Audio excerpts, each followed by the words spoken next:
Apo bëngoj dhore? Ti shkallbani. Po ju thashën që kamerat e vogla i kemi. Di kamera, kemi parasysh.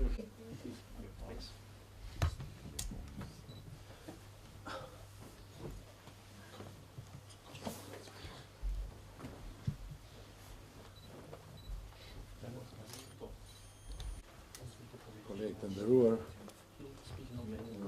mirë mbrëma të gjithëve, ju përshëndes. Sonte kemi një ngjarje mjaft me rëndësi për zhvillimet në Riinvest.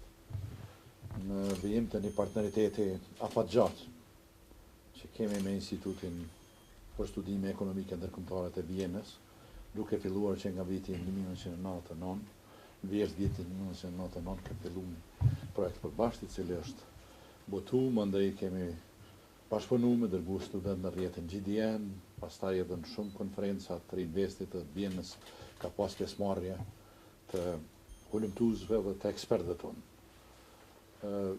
Ka ardhur koha që të ngrisim në nivel më të lartë bashkëpunimin tonë dhe zhvillojmë një partneritet strategjik me Institutin e Vienës, i cili është një institut ndër institutet më prestigjioze në Evropë, sidomos sa i përket Evropës qendrore dhe juglindore. Ne kemi zhvilluar bisedime në qershor dhe kemi dakorduar që të kemi një marrëveshje të bashkëpunimit. Lejoni që të përshëndes në këtë rast posaçërisht zotëri Holzner, i cili është sonte me ne, është ndihmësi i drejtorit, por më lejoni që sonte të falenderoj edhe shumë bashkëpunëtor, edhe studius të Institutit Vienës, duke filluar prej drejtorit Michael Landesman, mandej prej Gabor Hunja, mandej prej Vladimir Gligorov, me të cilët kemi punu, pra, vazhdimisht kemi punu një kohë gjatë, tash në 2 institutet, po vjen një gjenerate re hulumtuesve, por që do të vazhdoj këtë traditë, dhe sonte do të kem nënshkrimin e kësaj marrëveshje. Në falenderoj Institutin e Vienës, ju falenderoj edhe juve për pjesëmarrje, siç kemi biseduar pas ligjëratës, do të jetë edhe një prezantim i zotit Mario për zhvillimet. Ju falenderoj. Thank you very much, dear Mario. I thought that we are not starting our cooperation to strengthen position of Riinvest and especially Riinvest, but also Vienna Institute, to work in joint activities. And as I said, I would like to thank you especially because you have shown readiness from the, and also, but foundation of our cooperation, there are also Landesman, Gabor Hunja. Thanks a lot. So say a few, maybe just a few words. We thought we should sign them and then we can first signing and then.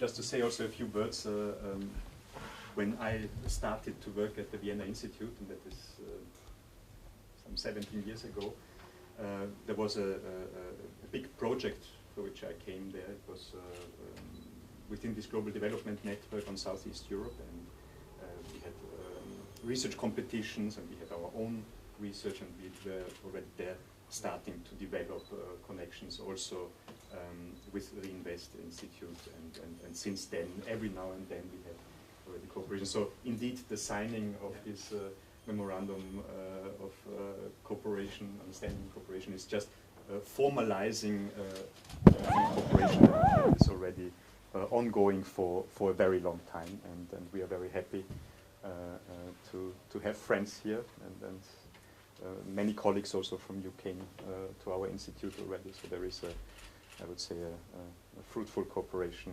ongoing, and will hopefully intensify also with projects. We agreed to maybe do together projects also within the Horizon 2020 project and so on. There are different potential outlets for having done work together. So thank you very much. Memorandum. Atëherë përshëndetje të gjithëve, lejoni që vesh me disa fjalë të përshkruaj përmbajtjen e këtij memorandumi të bashkëpunimit që kemi bërë me Institutin e Vienës. Që tha dhe në fillim, kjo është një vijimësi e bashkëpunimit që kemi vetë se kemi pas ndër vite. Mirë po, në mënyrë të përmbledhur, lejoni veç të kaloj pikat e marrëveshjes bashkëpunimit, pikat kryesore të saj. Do thotë, synimi kryesor është që ky partneritet të forcojë pozitën në mënyrë të veçantë të Riinvestit dhe të mundsoj përdorimin sa më të mirë burimeve dhe kompetencave të dy organizatave. Instituti Vienës dhe Riinvesti do të krijojnë një task force përbashkët për të identifikuar mundësitë e aplikimit për projekte ndryshme kërkimore, në mënyrë të veçantë në kuadër të kornizës Horizonti 2020. Instituti Vienës ka treguar gatishmëri për me mbështet Riinvestin, me ndihmën e nevojshme teknike për ndërtimin e kapaciteteve për parashikimin e trendeve ekonomike. Kjo mbështetje në periudha fat shkurt do të mundsohet ose do të sigurohet për Institutit Vienës, ndërsa në periudha fat gjatë të dy palët do të angazhohen që të gjajnë burimet financimit të palëve treta, në mënyrë që të financohet kjo mbështetje e cila vjen prej Institutit të Vienës. Dy organizatat së bashku do t'i qasin organizatave tjera në Kosovë, në Austri dhe në vende tjera të Bashkimit Evropian për financimin e projekteve kërkimore që lidhen me bashkëpunimin mes dy vendeve, fushat tregtisë, investimeve, trende ndryshme ekonomike dhe analizat të mjedisit biznesor. Të dy organizatat janë pajtuar gjithashtu për të mundësu edhe më mbështet mobilitetin e stafit në punë kërkimore në projektet përbashkëta, qoftë ato kërkimore po edhe për çështjet të mësimdhënies. Instituti Vienës dhe Riinvesti do të bashkëpunojnë gjithashtu në organizimin e konferencave dhe ngjarjeve të përbashkëta, si në Kosovë, ashtu edhe në Austri, duke dhënë secila kontribut reciprok. Instituti Vienës dhe Riinvesti bien dakord që të krijojnë edhe një grup të përbashkët, i cili si një komitet drejtues i kësaj marrëveshje, e cila që do të sigurojë që pikat e kësaj marrëveshje të zbatohen ashtu si janë dakorduar dhe që të përshpejtojmë sa më shumë këtë bashkëpunim që na sot po e formalizojmë. Thotë në mbyllje të fjalës time, më lejoni edhe një herë të falenderoj Marion për prezencën e tij. Kisha ftuar për me të shkurta afat gjata në vendet e Evropës qendrore, lindore dhe juglindore. Mario, you can now get back to your talk.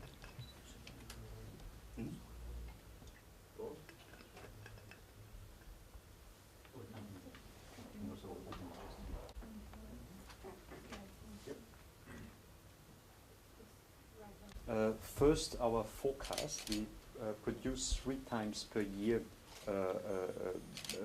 economic forecast for 22 countries in Central, East and Southeastern Europe, and that covers this year plus the next 2 years.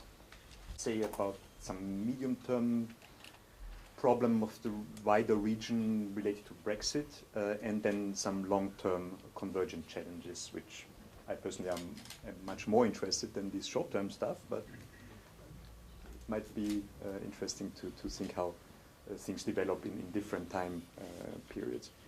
So this is our just recently, just last week published forecast outlook. So what is the external situation that appears to be quite well at the moment? You have here an economic sentiment indicator published by Eurostat, and if we just look at the end of this, we see in the last month it goes up. And it was, in any case, already for several years above a value of 100, which represents the long-term average. Yeah. And this is true for the blue line, it's the EU. For the EU members in Central and Eastern Europe, it's the yellow line. There's also for 3 Western Balkan countries, this available, the dark grey. And even for Turkey, which had really troubles in last years, economic confidence goes pretty much up. Well, this translates also to improved growth outlook, especially for this year. So some of the most important markets of the wider region, Germany, Italy, also Austria, US, quite good forecasts for 2017. And that means also that we can see that this stronger growth in the prime markets of our region, that translates also in higher exports. We have here the change, annualized change, 4 months moving average of exports of goods in euro terms for different regions that we have here. And that goes up almost everywhere in the recent months. So on the export side, we see more demand. That is a good sign. What about the investment? That seems to improve also very much. So especially in the countries that are members of the European Union, because of there's a special cycle of EU funds, and this is for the last financing period. The net transfers basically of the European Union. Yeah. So we see that for the EU members in Central and Eastern Europe, it's about 3% per year in terms of GDP of inflows from the EU, which is quite substantial. And given that we are now about in the middle of the current cycle, projects have been sent in, and now the money starts to flow. So many of these countries will have 4 or 5% of GDP of influx of EU funds, which are directly fueling basically gross fixed capital formation. So investment is also in the wider region quite positive going on.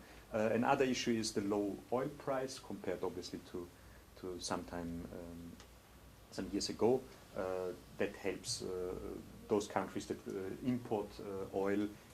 It's a problem for those countries that export oil, like especially further to the east, Russia and oil products, Belarus, and so on. One feature that is maybe not so much seen maybe here in this country, but in most of the other countries, we have really a tightening of the labor market, rising employment, especially in the EU member states of Central and Eastern Europe. We have here indexed employment figures, and that translates, that is also mirrored in terms of falling unemployment on wages. So the position of the workers against capital owners is improving. Wages are really rising, partly strongly. We can see also these are features which contribute to a general rise in the wage levels, and that has a positive effect, domestic demand increasing as well.